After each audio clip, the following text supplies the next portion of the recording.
Alrighty, and we are back, and I've got my Catholics bronze all shook up and ready to go. This is another one of my favorite Citadel paints. It is a metallic, and it uh, right now, as I'm looking directly into it and applying it to my brush, it looks actually a little lighter than it dries. So um, but don't let that fool you. This is a wonderful, gorgeous paint, and and so I'm actually going to be doing more fine work here on the edges of this shield, and that we just dry brushed earlier. So plenty enough dry that I can handle it and not have to worry about messing anything up. But if you prefer to have, and I did dry brush the back side of the shield, but if you prefer to use some kind of holder, that's perfectly fine as well. Again, me, I just like to grab hold. So as I'm going through this, I'm just using this brush. It's large enough to make as few passes through as possible. But now keeping that wet edge is important. And I just kind of slightly turn the brush.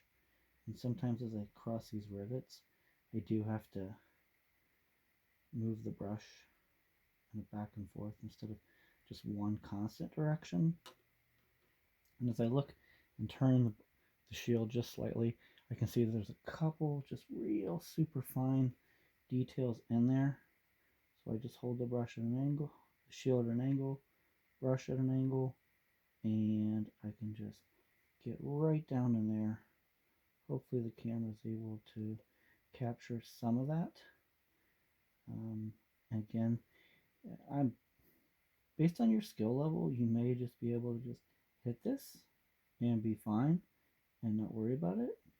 But again, the other method that I mentioned earlier is towards the end when we use a contrast or wash. Wash would work just as well.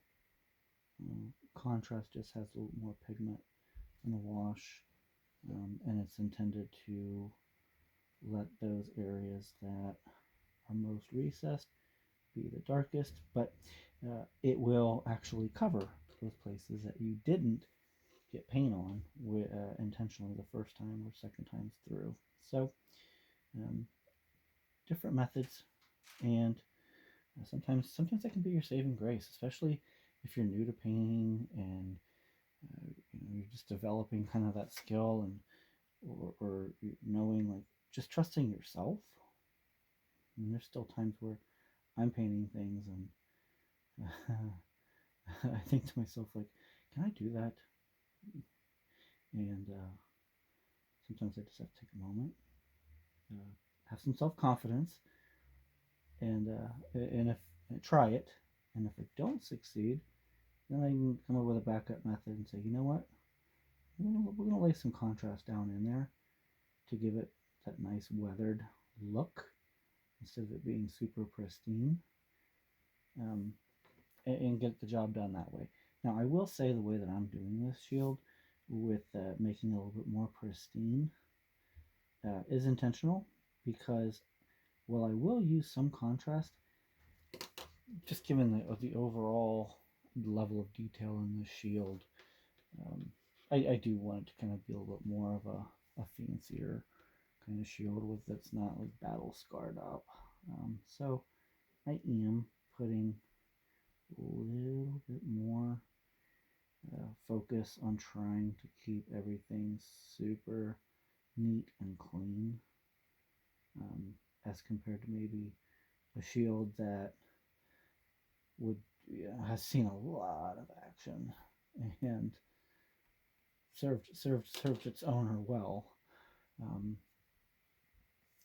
so yeah, just going through again, angle the shield, angle the brush, and just real fine getting in there. Now, you can use a smaller brush for this. There's nothing wrong with that. Not at all. Or to hit these high points like I'm doing, but then do that fine tune detail with a smaller brush after this coat dries.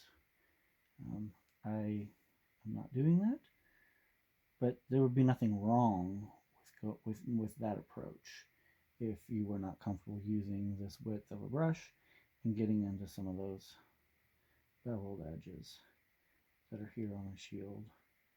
Because essentially this is a metal and it's holding in another metal, or framing it in. I don't exactly know the right terminology, but you tell that, okay, I guess technically you could probably make this all one color if you wanted. I just find that by adding a couple different metals, it adds a level of interest and detail to the shield. And again, I'm in my mind, my little world, I'm making this shield kind of be maybe a fancier shield, and haven't really quite determined yet if this is going to be, someone of nobility holding the shield, and it's kind of more of a maybe ceremonial kind of shield. I haven't kind of got that exact far yet. I just know that I want it to be a shield that has not, it's just a little bit more ornate. That's the word I'm looking for. Ornate. Yeah. Okay.